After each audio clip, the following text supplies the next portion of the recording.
Épisode 395 pour nos compatriotes belges, puisque nous sommes entre compatriotes cette semaine pour cet épisode des Technos avec Sébastien à ma droite et David à ma gauche. Bonjour messieurs, j'espère que vous allez bien. C'est un nouvel épisode des Technos, vous connaissez la formule maintenant je pense, ou en tout cas ça commence après 395 épisodes, ça commence tout doucement à rentrer dans les esprits. C'est une revue de presse, mais une revue de presse un tout petit peu particulière puisque on a retenu que ce que ces deux garnements ont envie de retenir et c'est leur opinion également qu'ils vont partager avec nous durant cet épisode qui s'articule autour d'un abécédaire parce qu'il fallait bien classer ces news dans un certain ordre et que c'est plus facile pour tout le monde, on va dire ça comme ça, dans la simplicité, tout simplement. Un épisode d'un petit peu moins d'une heure en général, qui sera suivi d'un bonus, parce qu'il y a toujours des choses en plus à dire qui lui ne durera pas plus de 15 minutes, c'est promis.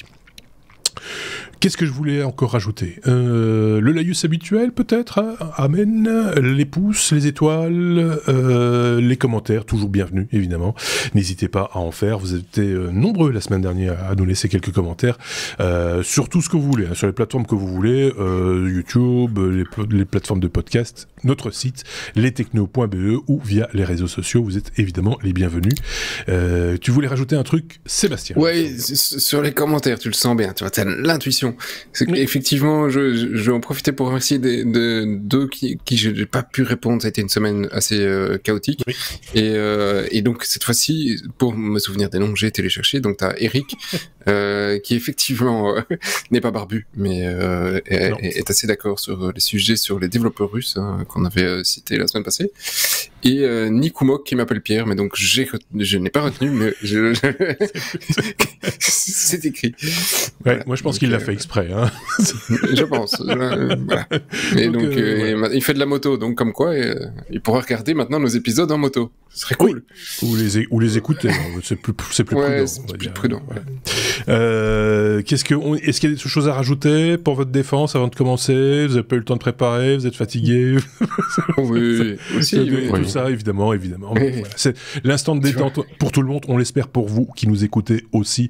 Un moment où on peut un peu souffler et être de temps en temps un peu pas raisonnable et partir peut-être en vrille sur l'un ou l'autre sujet, même si c'est sérieux ou même si c'est pas sérieux. On verra bien ce qu'il en est avec la première lettre de notre abécédaire cette semaine. On commence directement par la lettre E et on parle de crypto, d'Ethereum pour être concret, les retraits du stacking de l'Ethereum 2 pour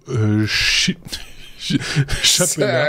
Ça, merci Seb pour voilà. Qu'est-ce que vous voulez que je fasse avec un lancement pareil ? Chapella. C'est voilà. Entre avril et mai, tu vois. C'est ça. C'est un chouette sujet, donc restez avec nous. Il y a d'autres trucs après, mais je t'en prie.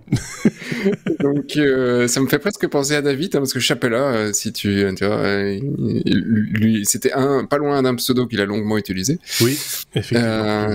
Voilà. Et donc Chapella, ils ont toujours des noms un peu tarabiscotés sur toutes les releases. Ça doit vouloir dire quelque chose. C'est vrai, si vous avez regardé, je n'ai pas regardé. Pourquoi pas dites-le dans un commentaire, on peut toujours en discuter. Donc ici, c'est un hard fork, donc c'est une nouvelle release de Ethereum qui va arriver, qui sera prévue normalement pour le 12 avril. Ce qui est important, puisqu'on n'en parle pas souvent, ils en font plein. Qu'est-ce qui est important réellement sur celle-ci, c'est que c'est la release qui va enfin permettre de déstacker. Donc depuis un bail, je pense que c'est il y a presque 2 ans, ils ont proposé de faire du stacking sur Ethereum pour dire en fait vous bloquez votre Ethereum pour Ethereum 2, mais vous allez recevoir des gains en échange, un petit peu d'Ether par-ci par-là. Sauf que si vous les mettez sur la chaîne, comme on n'a pas encore prévu le code pour les enlever après, eh bien vous les avez mis et ça reste bloqué.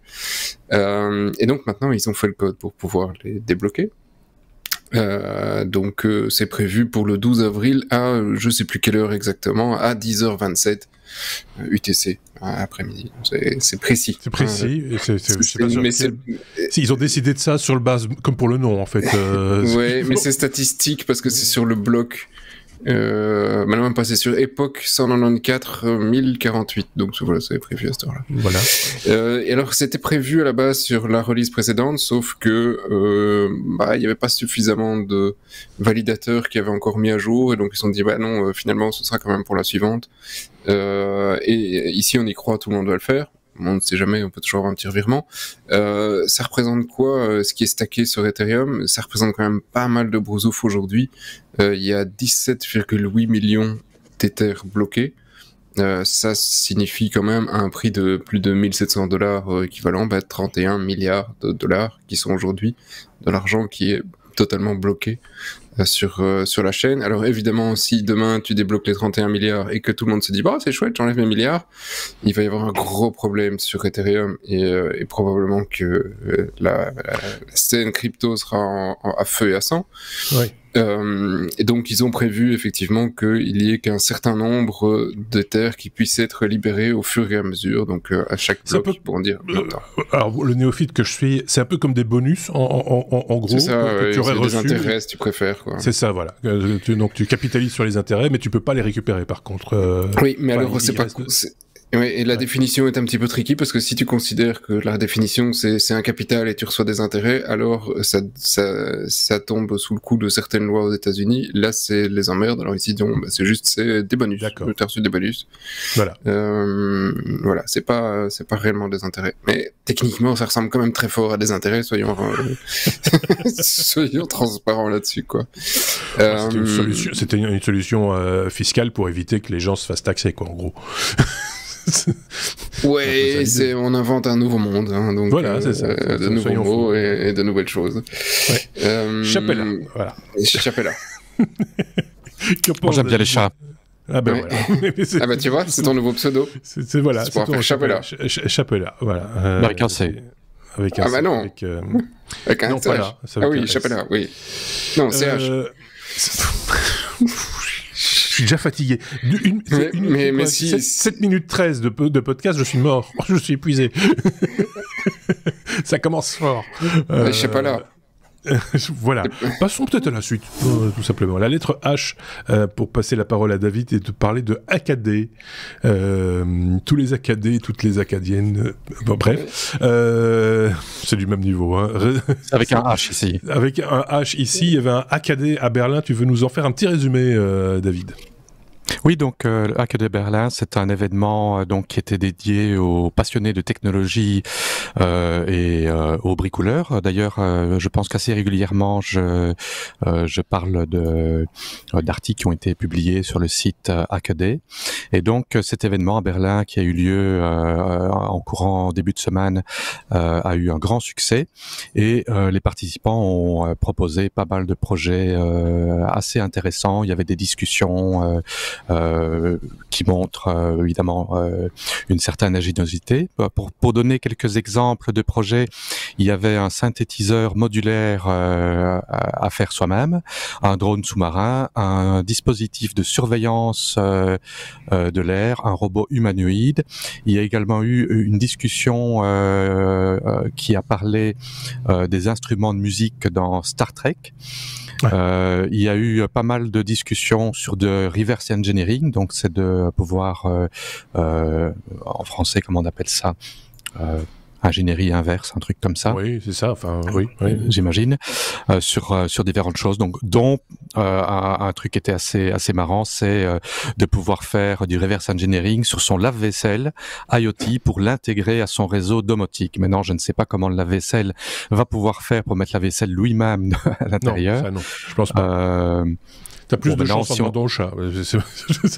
Parce que là, ça n'ira pas. Maintenant, si on a des tarifs électriques différents la journée et de la nuit, ça permet d'allumer son lave-vaisselle de manière automatique. D'avoir une webcam dans le lave-vaisselle. Ouais, regarde les assiettes qui se nettoient. Tu sais on regarde dans les cuisines, il y en a plein dans les fours maintenant. Toutes les marques Asie font des webcams dans les fours pour que tu puisses faire, et on rigole pas, de magnifiques vidéos pour taper sur YouTube. Mais enfin... Ça, j'ai jamais vu des vidéos de fours. Enfin, j'ai vu des vidéos qui faisaient des fours. On en a quelques-unes nous-mêmes dans notre collection. mais ça, tu sais, l'éclairage qu'il y a dans le frigo, quand tu fermes la porte, comment tu sais qu'il s'est bien éteint si tu mets pas une caméra dedans? J'ai le cam dans mon frigo. Qui prend une photo à chaque fois qu'on l'ouvre et qu'on ferme la porte. Comme ça, quand tu te dis, mais qu'est-ce qu'il y a dans mon frigo? Quand tu fais tes courses, eh bien, tu as la dernière photo de ton frigo. Ok. T'es prêt pour le prochain AKD, en gros. Hein, ceci étant dit, j'ai vu, encore, on parle beaucoup d'intelligence artificielle comme toujours. Je voyais, je ne sais plus sur quel site, il n'y a pas tellement longtemps, tu fais un système, tu fais une photo de ton frigo. Donc, comme tu ouvres la porte du frigo, tu fais juste une photo et l'intelligence artificielle te dit ce que tu peux cuisiner avec ce qu'il y a dedans. Voilà. Alors évidemment, si tu as juste un pot de mayonnaise et un concombre, il trouvera bien quelque chose, t'inquiète pas. Il trouvera un truc à faire, mais ce sera très très limité. Je veux dire, t'as pas besoin d'une intelligence artificielle pour savoir ce que tu peux en faire. De ton concombre, de ta mayonnaise.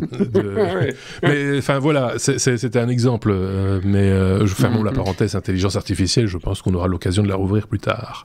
Qu'est-ce qu'on peut encore dire sur ce AKD? Qu'est-ce qui t'a le plus impressionné toi, finalement, personnellement, David? Un peu de tout. Moi, j'avais un petit faible pour Star Trek parce que je suis grand fan de Star Trek. Ils ont parlé des instruments de musique, donc la conception d'instruments de musique non conventionnels. Avec certaines expériences qui ont été faites. Un autre truc qui était aussi intéressant, mais bon, dont on a déjà parlé pas mal, c'est l'art génératif. Donc, de pouvoir, il y avait un projet, ça pouvait générer des circuits électroniques répétables à l'infini, et ils appelaient ça des bugs, un générateur de bugs infini. Il y a pas mal de petits, je vais dire. Il faut lire l'article, il faut lire le résumé de la conférence, parce qu'il y a vraiment trop de choses intéressantes que pour devoir faire un choix. Il parlait également de la manière dont ils ont socialisé. Tu vois que ce sont peut-être des geeks, mais ils savent quand même passer du bon temps. Ils sont pas tous enfermés dans leur caverne tout seuls à parler avec personne. Donc voilà, c'est... Ils arrivent à s'exprimer et à échanger avec d'autres êtres humains, c'est ça que tu veux dire? Voilà. Et ils en sont fiers, ils en font un article, t'as vu? On a parlé avec des gens. On a parlé. On a vu des gens. En présentiel, avec des gens matériels, enfin physiques, biologiques, c'est incroyable, c'est une expérience inoubliable. On vous renvoie évidemment vers l'article, on le met comme tous les articles, toutes les sources des news dont on parle dans cet épisode et dans tous les épisodes, on vous met tout ça dans la description de ce podcast ou sous notre vidéo sur YouTube ou sur notre site lestechno.be. Tu voulais rajouter un truc, David?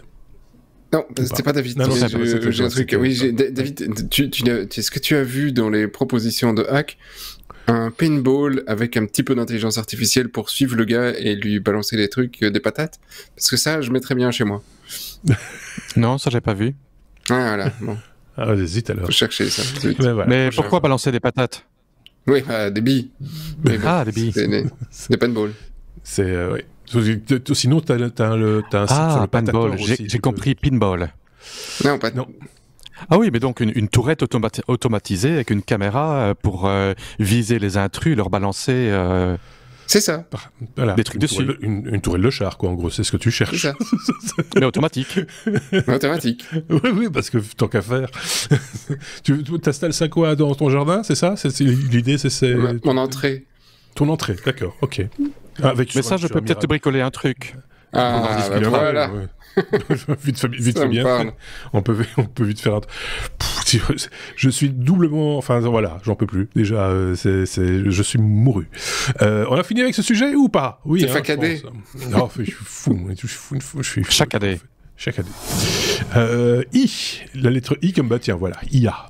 Intelligence artificielle, David, Musk et Wozniak, mais pas que, hein, ils sont plus de 1100, je pense, avoir signé une sorte de pétition pour réclamer un moratoire sur l'intelligence artificielle.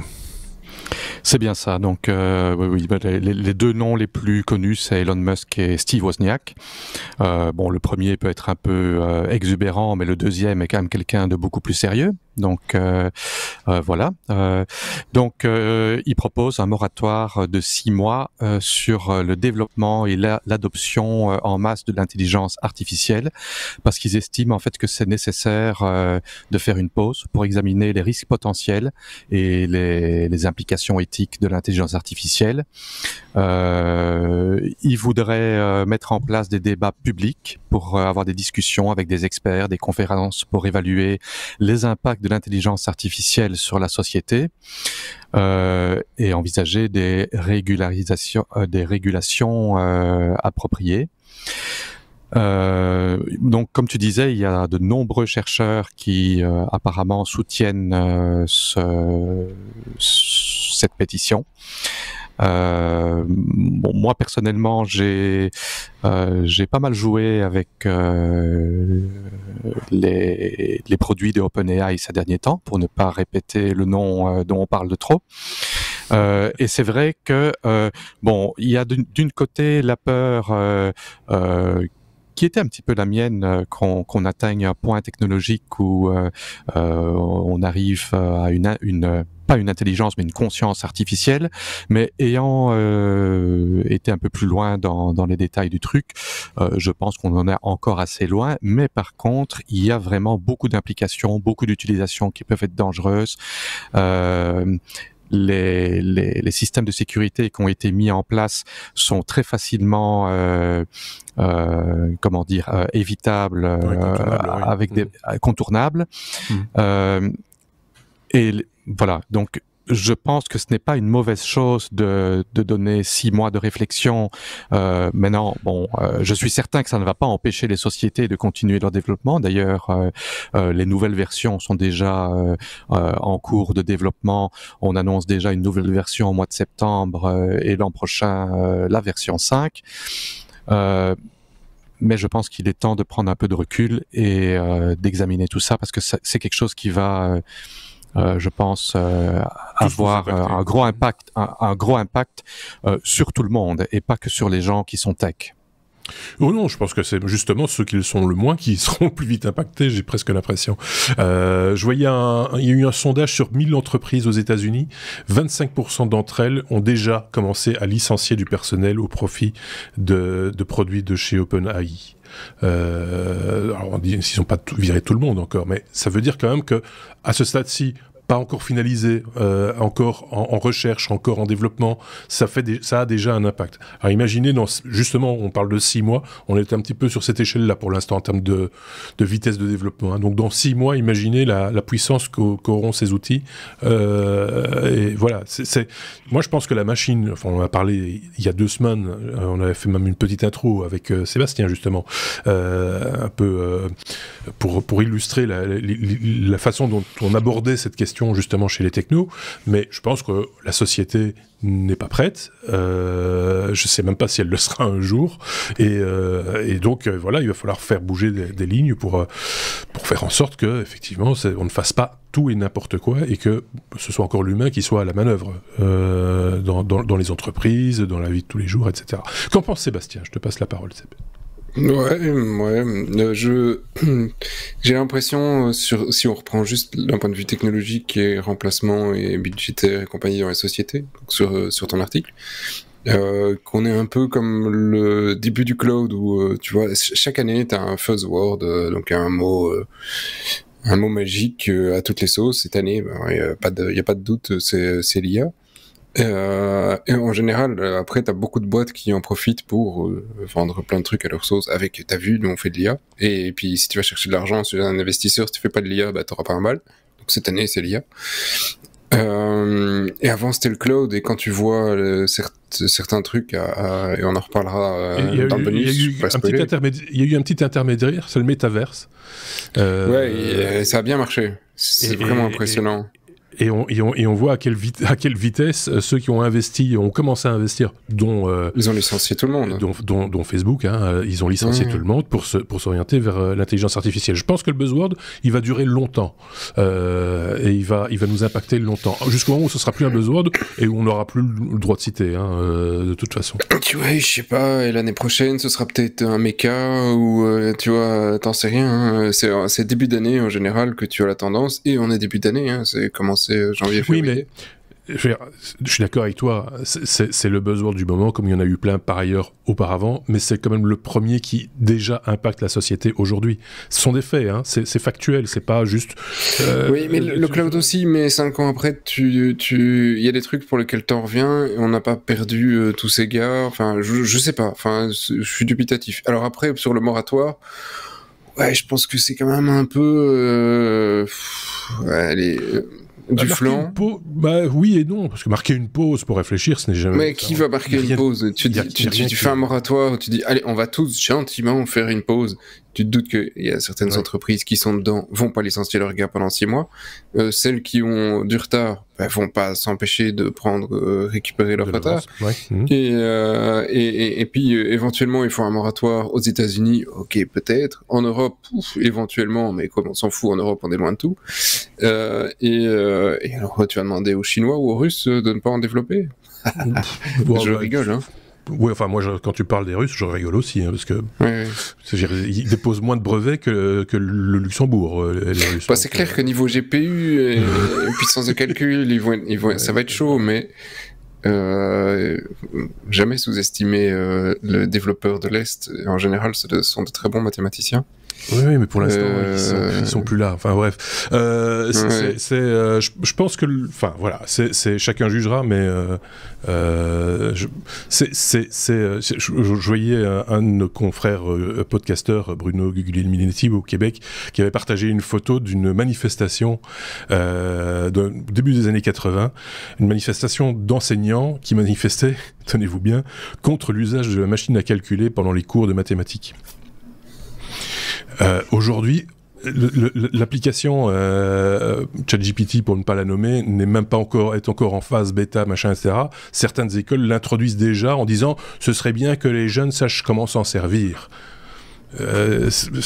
Tout va trop vite dans cette histoire, et peut-être que lever un peu le pied, réfléchir, prendre le temps de la réflexion, au niveau politique, au niveau de l'industrie, etc., c'est peut-être pas tout à fait inutile. Là, tu m'as tendu une perche. Alors déjà, je te rassure, dans les écoles, ils ont Internet, mais juste au niveau de la salle des profs, et pour le reste, il n'y a pas d'ordinateur. On est comme il y a 20 ans. Il y a une salle avec 5 pauvres PC. Je parle de Sciences Po, je parle pas de... Ouais, mais ça en fait pas beaucoup. Mais c'est une école... de l'atelier Jacques Prévert à Trifouille-les-Blairettes. Ouais, mais là... mais c'est la majorité. Oui, mais enfin, voilà...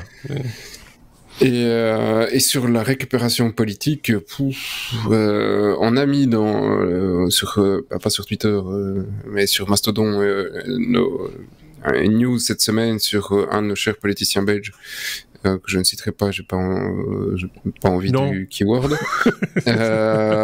qui effectivement, scandale, quelqu'un s'est suicidé parce qu'il dialoguait depuis des semaines avec une IA et grosse dépression, suicide. Et alors le principe, c'est comme quand tu dis les médias en parlent tous et qui parlent de licenciement, le suicide, on en parle. L'OMS demande qu'on n'en parle pas dans les médias. Parce que à partir du moment où tout le monde en fait un buzz, ça donne des idées à plein de gens qui se disaient tiens, j'hésite. Non, en fait non, c'est une bonne idée de faire ça comme ça, parce que tu cherches une certaine publicité que les médias te donnent. Donc l'OMS a toute une série de recommandations disant vous en parlez pas, et d'ailleurs on a fait des études, on l'a démontré que si les médias le traitent pas de manière sensationnaliste, eh bien il y a une réduction majeure du nombre de suicides. Et donc que ce soit tout de suite monté en épingle d'un point de vue politique comme ça en Belgique, je trouve ça assez regrettable de donner une telle publicité pour quelque chose de dramatique. Mais voilà. Mais c'est dramatique parce que c'est quelque part, et de nouveau c'est un des garde-fous sur lesquels il faudrait réfléchir, justement, en parlant d'intelligence artificielle, c'est qu'en dialoguant avec un chatbot, le chatbot l'a même un peu encouragé à passer à l'acte. Et ça, c'est quelque chose qui doit être révisé à un moment donné. Il me semble que c'est assez évident. Tu parles à un chatbot, tu lui dis je mettrais bien fin à mes jours, et le chatbot répond poussez sur le bouton. C'est pas l'idéal, quoi. Il faudrait quand même trouver à un moment donné quelques limites pour éviter justement ce genre de problème. Celui-là et d'autres, hein. Il y a pléthore de soucis parce que cette chose, comme je le dis souvent, répond comme un stagiaire bourré, quoi. Donc voilà, que dire de plus ? Fini de parler de ça. Hein. Ah, je pense que non. Je pense que même certains font maintenant des podcasts qui ne sont dédiés qu'à ça, et on va les laisser causer.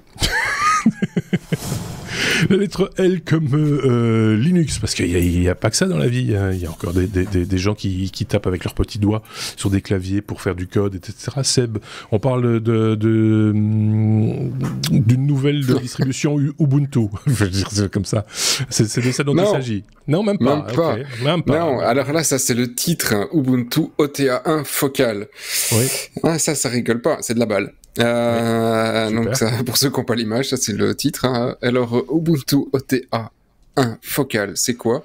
C'est Ubuntu Touch OTA1 Focal. C'est la première release à partir de Ubuntu 20 pour smartphone. Et donc c'est la première avec beaucoup de modifications aussi bien sur la partie UI que sur tout ce qui tourne sous le capot. Je vais revenir un petit peu après sous le capot. Donc le but ici effectivement est de pouvoir disposer d'un Linux, d'un OS libre avec tout ce qui va avec, et pas que pour les barbus. Hein. Il y a le truc est assez bien foutu visuellement. On essaye quand même de faire quelque chose d'utilisable par Madame tout le monde, hein, et Monsieur aussi. Et donc c'est vraiment, il y a beaucoup d'efforts sur toute la partie graphique. Avec ici ils ont abandonné le nom Unity et tout ce qui était trop Ubuntu pour avoir quelque chose d'un petit peu plus passe-partout qui pourrait être utilisé dans d'autres distributions et d'autres parce que ici le but n'est pas de faire un seul OS Linux, un seul Ubuntu, et c'est vraiment de pouvoir offrir les outils comme GNOME, hein, pour pouvoir le faire en mobile, et c'est devenu de Unity 8, c'est devenu Lomery. Et donc, qu'est-ce qu'on retrouve derrière ? Et alors, pour ceux qui sont sous Linux, bien les précédentes versions étaient sur init, et maintenant on est passé sur systemd. Voilà, ça vous parle absolument pas, mais pour tous ceux qui sont sous Linux, ça vous dira quelque chose. Et en gros, c'est systemd, ça devient presque le plus gros projet Linux. Ça gère tout, la gestion de la mémoire, la gestion le tir des DNS, la gestion, la gestion des logs, plein de petits tools ont été remplacés, et autant t'as le noyau, autant après de ton OS, si t'as pas systemd aujourd'hui, ça marche plus terrible. Mais alors ce qui est en dessous est intéressant, et c'est là qu'est la petite côté technologique intéressant, c'est il y a Wedroid. Alors Wedroid, pourquoi c'est en fait c'est un soft qui permet de faire tourner Android. Alors pourquoi ils font tourner Android sous le capot d'une distribution Linux qui tourne sur votre téléphone qui était sous Android avant ? C'est parce que en fait, qui tourne sur Linux elle-même. Qui tourne, oui, c'est ça. C'est un noyau, mais il a été modifié, et c'est là qu'est le problème, c'est que la plupart des noyaux ont été modifiés ou ont des drivers spécifiques que certains constructeurs ont fait et qu'ils ont supporté jusqu'à une certaine version d'Android, et puis à un moment ils disent et c'est bon, mais mon chip qui a 5 ans, moi je le vends plus, je m'en fous, quoi. Et donc ici ils tournent ils font tourner le Lineage OS avec un Android 11, et ce qui leur permet d'aller chercher et récupérer des drivers pour certains composants de téléphone qu'on ne sait plus avoir maintenant. Et donc pour le moment ils ont leur première version ici, parce que c'est tout chaud, ça sort du four, leur première version elle est limitée sur quelques téléphones spécifiques. C'est le Fairphone 4, le Pixel 3a et All 3 Models et des Volafone. Les Volafone, je ne connais pas du tout les Volafone, mais ça a l'air drôle. Et donc ça c'est pour cette première release, mais par la suite effectivement on va pouvoir augmenter la gamme et espérer récupérer des versions d'un OS récent sur des téléphones qui n'ont plus aucune mise à jour de personne. Ce qui était un petit peu le créneau à la base aussi de Lineage OS. Donc là-dessus, ce truc est intéressant pour ceux qui n'ont pas envie de changer leur téléphone parce qu'il a 5 ans et qu'il leur convient et qu'on peut changer l'OS. Simplement. Dire voilà, mon téléphone est en fin de vie parce que son OS est dépassé ou il n'est plus mis à jour pour X raison. C'est peut-être l'occasion de, s'il est encore matériellement qui fonctionne encore. Tant que la batterie fonctionne. Tant que la batterie fonctionne, ou même si on l'a changé, qu'il y a toujours un écran, il y a toujours du son qui sort, etc. Bah, autant oui, mais c'est vrai aussi pour un PC, hein, je dirais. Un PC qui a une petite dizaine d'années, tu lui colopètes un Ubuntu, bah, il va faire encore son boulot pendant un certain temps, si tu veux pas t'embêter avec des versions de Windows qui vont un peu l'étouffer. Donc voilà. Il y a des trucs que même sous Linux, du matériel qu'on commence à considérer obsolète et qu'on ne supporte plus et qui au fur et à mesure des années, et il y en a eu quelques-uns ces derniers mois, on se dit c'est gentil mais on ne supporte plus. Enfin, du matériel qui remonte à quoi, plus de 10 ans. Oui. Donc voilà, moi je parlais de 10 ans. Hein, donc, oui, c'est des trucs de musée en général. Oui, c'est ça, c'est des vieux 80, 86, et des trucs comme ça. On peut comprendre qu'on puisse passer à autre chose.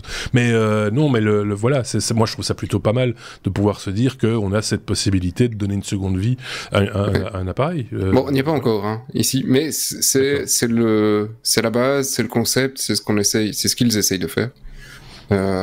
Et honnêtement, pour avoir joué avec un Linux Phone et un des gars au bureau aussi pendant un certain temps, ça commence à devenir utilisable. Ça manque encore de quelques trucs, mais ça ressemble à quelque chose, aussi bien visuellement que d'un point de vue fonctionnalité. Et il y a même moyen, en bidouillant un peu, d'installer des applications Android en disant ok, il y a quand même moyen de les faire marcher.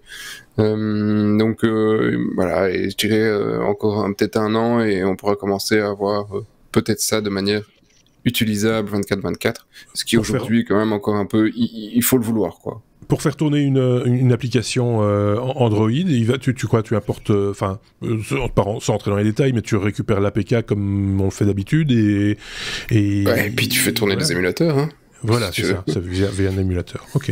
Bon, voilà. Tout ça est bon à savoir, et puis pour ceux qui ont envie de bidouiller, tout simplement, c'est bien aussi.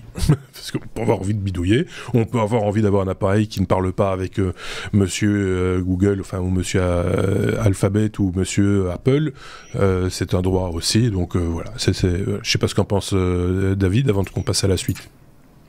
Rien à dire de plus. Ah, ok. Ils se sont concertés ces deux-ci, c'est pas possible. On est à la lettre M comme Moore, qui est mort. David. Gordon Moore, l'auteur de la célèbre loi de Moore, nous a quittés cette semaine. Oui, donc c'est Gordon Moore. Donc c'était le cofondateur d'Intel et donc le père de la loi du même nom, qui s'est éteint à l'âge honorable de 94 ans, ou 94 ans pour les Français. C'était un pionnier dans le développement de la technologie et de l'information. Donc, comme j'ai dit, il avait confondé Intel avec Robert Noyce en 1968. Il a joué un rôle crucial dans le développement donc de l'industrie informatique. Il est l'auteur de la loi de Moore qui dit que la densité des transistors sur une puce électronique double environ tous les 2 ans. Pour donner un petit background, c'était un chimiste et physicien de formation qui s'est spécialisé dans le domaine des semi-conducteurs. Ses contributions, c'était entre autres le développement de la mémoire DRAM, des mémoires flash et des processeurs, évidemment Intel. Donc voilà, c'est quelqu'un de très intéressant, de quelqu'un de qui on parle beaucoup de par sa loi, mais qu'on connaît très peu. Et je peux recommander de regarder des petits historiques, comme on le fait souvent pour des gens dont on connaît le nom, qu'on sait qu'ils ont contribué à beaucoup de choses, mais qu'on ne sait pas exactement ce qu'ils ont fait. Donc voilà, c'était un petit hommage. Moi, je trouve que c'est bien d'en parler parce que, on arrive aussi après quelques dizaines d'années maintenant dans le monde de l'informatique, à avoir des gens qui ont créé des choses importantes dont on se sert encore aujourd'hui ou des paradigmes importants qui font encore référence, on va dire, dans ce qu'on fait aujourd'hui, qui maintenant commencent tout doucement à quitter ce monde. On s'en fait l'écho régulièrement avec l'autre Sébastien, qui a l'art entre guillemets, ou alors c'est le hasard. Le rubrique nécrologique, lui, il aime bien. Oui, c'est ça, il aime bien, c'est la nécro, et voilà. Mais en même temps, c'est bien de rappeler ce que ces gens ont fait et de les remettre un peu à l'avant-scène. Et donc, comme tu le disais très bien, David, n'hésitez pas à aller farfouiller. Le web, il doit y avoir plein d'infos sur le monsieur parce qu'il est connu, évidemment, ça, c'est clair. Si je peux rajouter un petit truc, c'est que sa loi est morte avant lui. Oui, ça fait quelque temps qu'on le répète et qu'on le voit un peu partout. La loi de Moore est morte. Aujourd'hui, la densité des transistors ne double plus tous les 2 ans. On arrive à des limites physiques et à moins d'avoir un bond en avant technologique, on est un petit peu limité et on doit procéder d'une manière un peu différente. Mais bon, entre la taille des atomes et la vitesse de la lumière, on a certaines limitations qu'on ne sait pas dépasser, en tout cas pas pour l'instant. Et il avait énoncé à quelle époque cette fameuse loi? Parce que j'ai pas retrouvé par contre, parce qu'on parle toujours de la loi de Moore, mais je ne sais plus, j'ai pas trouvé à quelle année il en avait parlé, parce que ça, rien que cet aspect-là pourrait renseigner sur le fait que forcément, à un moment donné, cette loi se contredirait, quoi. Je n'ai pas la date exactement, mais je pense que c'était dans les années 70. Parce que je pense... C'était avant. Ah, 1965. 1965, ben voilà. C'était avant. C'était pas loin, à 5 ans près. Oui. Mais 1965... Ouais, ça fait déjà 2 doublages que tu avais perdu. C'est incroyable, quoi. Il y a 57 ans. Donc, 2 doublages. Voilà. Oui, entre 65 et 70, 2 fois 2 ans déjà que tu as perdu. Ah oui, x 4, oui, ok. Ah ouais, ça fait beaucoup, hein. Sur la fin, c'est beaucoup, hein. Oui, c'est vrai. C'est comme les remboursements d'emprunt. Ah bah ça. Il y a eu d'autres morts cette semaine. Ils sont tous morts. Chouette. Enfin, une rubrique nécrologique. Ouais, c'était Monsieur Jacob Ziv. Et qu'a-t-il fait? Non. Alors Jacob Ziv, c'était le confrère de Abraham Lempel et qui ont fait Universal Algorithm for Sequential Data Compression, c'est le ZIP. ZIP? Ah oui, d'accord. C'est eux qui ont fait le ZIP, donc le ZIP est mort. Et ZIP... En quelle année? Oula. Il n'y a pas... 1977, le 3 mai 77. Quand même, c'est pas mal, hein. Donc voilà, comme ça confirme ce que je disais, hein, ces grands personnages du monde de l'informatique nous quittent les uns après les autres. Alors, qui la semaine prochaine qui la semaine prochaine? Donc là, je serai un ancien de l'informatique, je me méfierais. Mais voilà. En tout cas, merci d'avoir rappelé qui était Gordon Moore, David. On est à la lettre P. Comme piratage. GitHub se met de collaborer sur le hack de Twitter. Sébastien, mais que s'est-il donc passé? Passé? Mais Gordon Moore, c'était pas un gars dans un Marvel aussi? Non? C'était Gordon... Non. Ou un qui faisait de la cuisine? Non plus.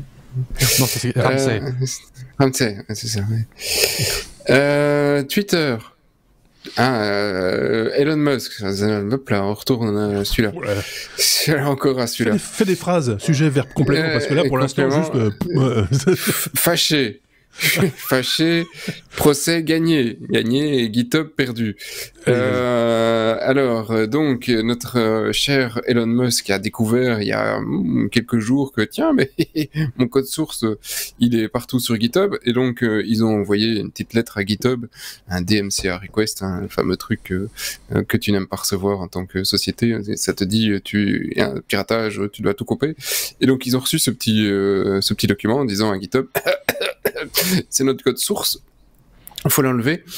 Le gars, tu dois nous donner toutes les informations. Et donc GitHub, qui appartient à Microsoft, dit bah non, j'ai pas envie. Donc ils ont été en justice, ils ont gagné.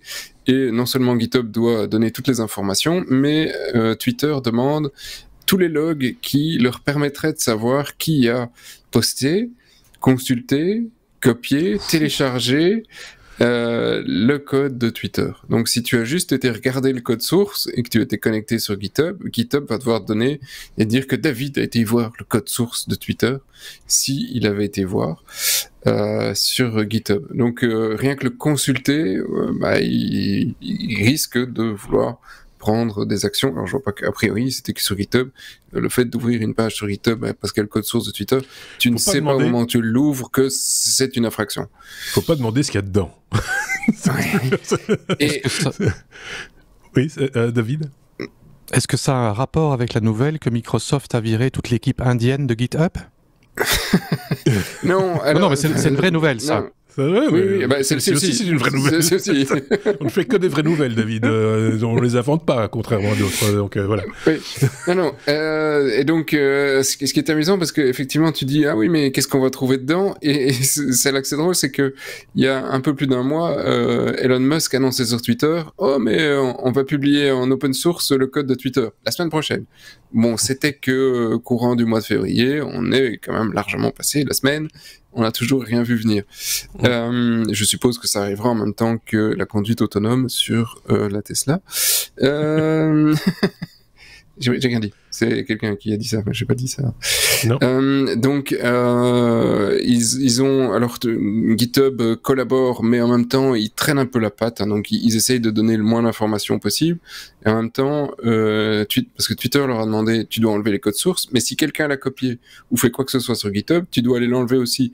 Et GitHub dit, ah ben non, moi, le principe, c'est que les gens font des copies du repo, font une modification sur le truc, et donc tout le monde le copie à foison. Si tu veux qu'on le retire d'un autre repo, donc d'un autre container, enfin d'un autre endroit, tu dois nous le dire aussi. Nous, on va pas s'amuser à aller regarder le code source de tout le monde pour voir si quelqu'un a un petit morceau du code de Twitter. Donc les avocats de Twitter sont un petit peu agressifs. GitHub est un petit peu moins collaborant. Affaire à suivre. Oui, parce que là, pour l'instant, il n'y a pas d'issue. En l'occurrence, tout le monde reste sur ses positions. Non. Et on ne sait toujours pas qui est monsieur Free Speech enthousiaste, sachant que Elon Musk a aussi publié que lui, il était un Free Speech absolutiste avant que Free Speech enthousiaste ne publie tout son code source. Ceci dit, avec le nombre de gens qu'il a licenciés ou qui sont partis depuis son arrivée, etc., il fallait bien qu'à un moment donné, il y en ait un qui cherche un petit moyen de se venger.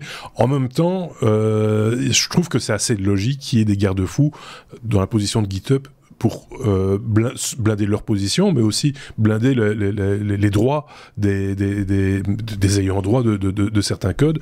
Il faut que le dialogue se passe, parce que c'est un outil tellement puissant, GitHub, quelque part, pour partager du code, que ce serait assez facile pour n'importe quel mec ou fille qui a envie de mettre à mal une entreprise, d'aller y publier du contenu, quoi. Du contenu. Ouais, mais t'as d'autres tools, t'as Pastebin ou autre, où tu peux aller copier, et là... T'as aucune chance de réussir à arrêter les copies de ton code source. Donc, ici, on parle de toi, par contre. Tu vois, c'est moins underground, on va dire. C'est plus en vue, quoi. Donc ça fait plus de bruit, ça fait plus mal. Donc voilà. David, un commentaire de plus? Une vraie news pour changer? Une vraie news. Elles sont toutes vraies. Ah oui, mais voilà, j'aime te l'entendre dire. La lettre R, comme restrict, en majuscule, s'il vous plaît, David. 20 ans de prison pour utiliser un VPN. Non, le Restrict Act n'interdit pas TikTok au VPN. Que s'agit-il tout? Quoi donc? Quoi? Hein? Tu vas sur TikTok? C'est pareil. Non, moi TikTok, j'en fais une allergie. Mais oui. Donc le Restrict Act, donc c'est une proposition de loi américaine. Restrict, c'est un mot, et c'est également les initiales de Restricting the Emergency of Security Threats that Risk Information and Communication Technology Act.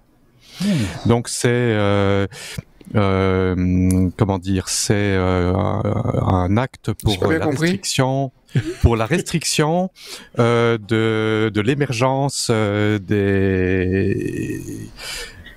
menaces à la sécurité qui risquent et risquent. Enfin bon, bref, voilà.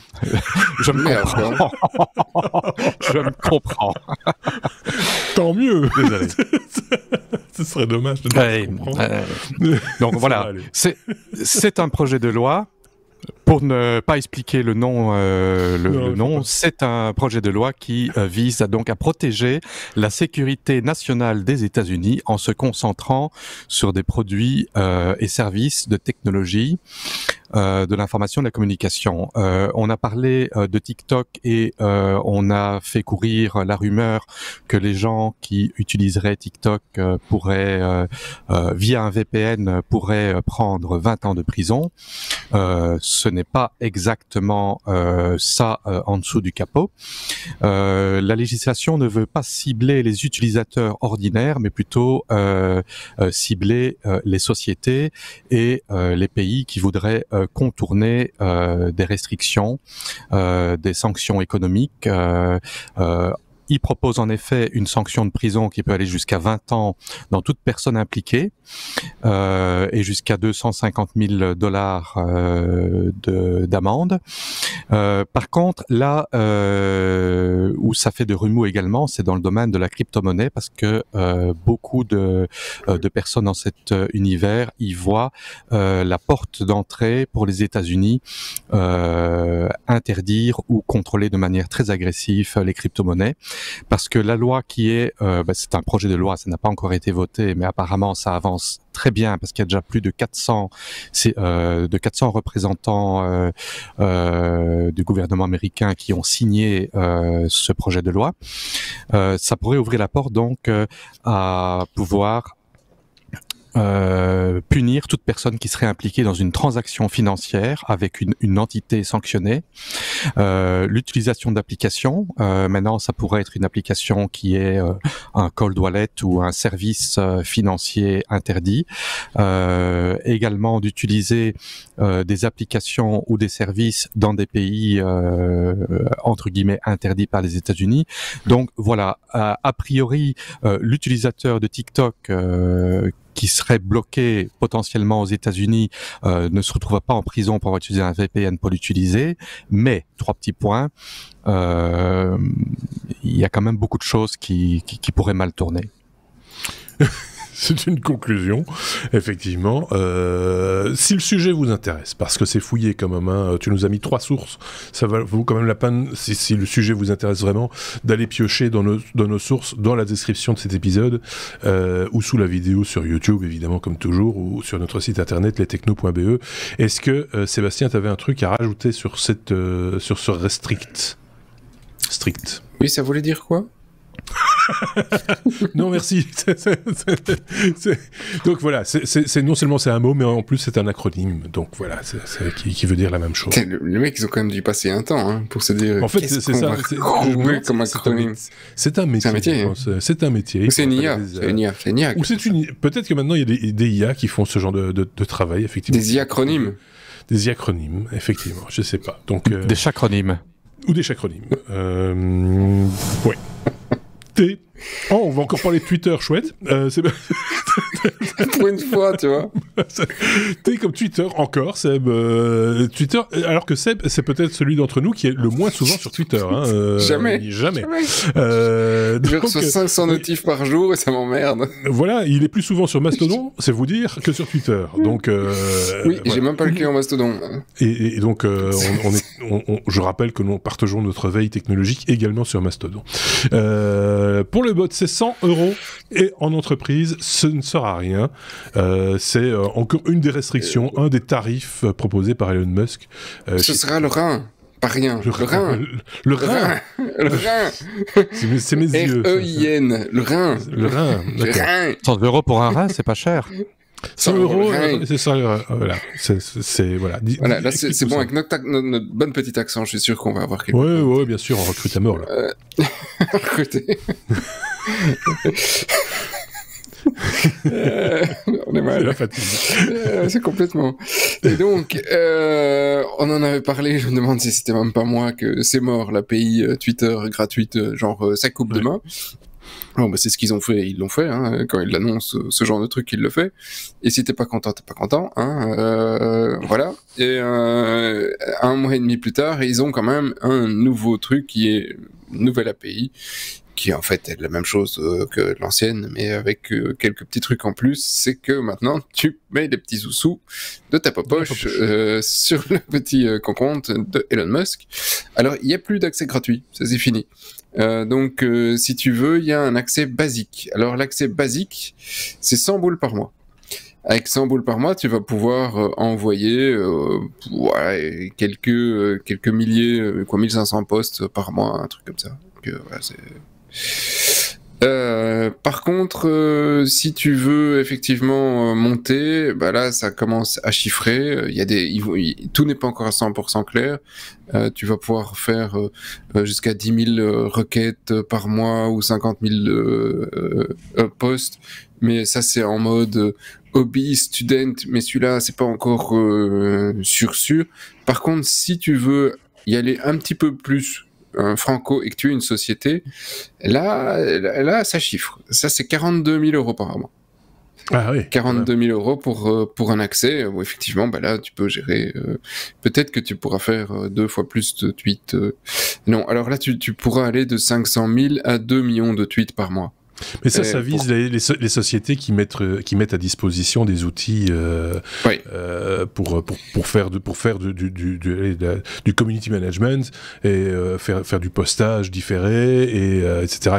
et tirer des statistiques et mais c'est ça, c'est ce genre de boîte ou développeurs, mais la plupart de ces boîtes ne sont pas capables de sortir 40 000 euros par mois. Pour avoir un accès... Vu les tarifs qu'ils pratiquent avec leurs clients, ça m'étonnerait pas, franchement. Ouais, c'est 1 million de tweets, c'est beaucoup. Et 1 million de tweets, c'est beaucoup, donc il y a moyen de voir venir, oui. Donc non, je pense qu'ils doivent avoir les moyens, je pense que c'est bien calculé, ils doivent avoir les moyens de payer, mais ça va pas leur faire plaisir, ça c'est sûr. Ah non, ça tu m'étonnes. Donc voilà. Sinon pour le reste, il y a franchement rien d'intéressant. Il y a aussi un autre truc où il faudra être blue, c'est-à-dire avoir la petite pastille bleue et donc payer pour ça. Je sais plus, je connais pas les tarifs et ça à titre personnel ça ne m'intéresse pas, donc chacun verra ce qui l'intéresse là-dedans.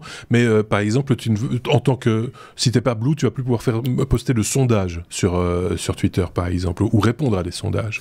Il faut avoir la petite pastille pour pouvoir dire je n'ai pas d'avis par exemple.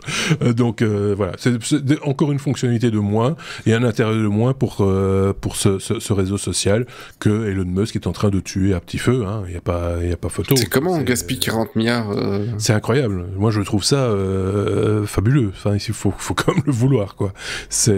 Et ce qui est un peu dommage quelque part pour ceux qui comme nous, on partage notre veille technologique et on échange éventuellement de temps en temps avec quelques-uns de nos auditeurs ou Twittos ou autres sur ces réseaux sociaux, c'est que ça nous pourrit un peu la vie parce qu'il n'y a pas réellement de remplaçant. Il y a Mastodon certes, mais c'est pas, on peut pas dire que ce soit Twitter, c'est pas l'équivalent de Twitter. Mastodon ça fonctionne différemment, le fonctionnement est différent, l'intention est différente aussi. C'est bien d'y être, je pense, mais c'est pas, voilà. Et là Twitter, si quelqu'un a une bonne idée de réseau social un peu ouvert comme l'était Twitter au début et avec peut-être aussi une nouvelle impulsion, un nouveau regard parce que le web évolue et notre manière de communiquer également, ça vaudrait peut-être la peine de se pencher sur cette problématique. Parce qu'il y a des trucs qui ne passent pas les filtres, hein. Chez nous, Telegram par exemple, il y a très très peu d'occidentaux sur Telegram en fin de compte, hein. Alors que c'est une plateforme qui fonctionne très très bien, il y a plein de bonnes idées sur ce truc-là. Voilà, enfin voilà, à vous de voir. N'hésitez pas à commenter cette news si ça vous chante, si ça vous intéresse, si ça vous passionne ou pas. On se fera l'écho de vos réflexions éventuellement. Mais peut-être pas sur Twitter. Mais peut-être pas sur Twitter, du coup. Voilà, c'est ça. Ouais. Voilà. On n'a pas la pastille bleue, nous, tu vois. Non, on n'a pas l'intention de payer pour ça, hein, soyons clairs. On a mieux à faire avec nos sous. Évidemment. Merci beaucoup. J'ai jamais posté même un tweet. Ah ben voilà. Fais-le vite. Fais-le vite. Fais-le vite avant que ça ne soit payant. Le premier est gratuit. Oui, c'est ça. C'est le réseau social où le premier tweet est gratuit. Après, tout est payant. Lire est payant, poster est payant, voilà. C'était le Minitel, quoi. Oui, c'est ça. Mais peut-être qu'avec Elon Musk, peut-être que même en parler va devenir en payant. Tu vois, il va demander aux podcasteurs de le payer. Tu vois. Qui sait, avec lui, tout est possible. Par contre, il n'a pas prévu de signer un moratoire de 6 mois avant de commencer à péter Twitter. Il aurait pu quelque part, parce que... Il a été vite, hein. Oui, ça va très très vite.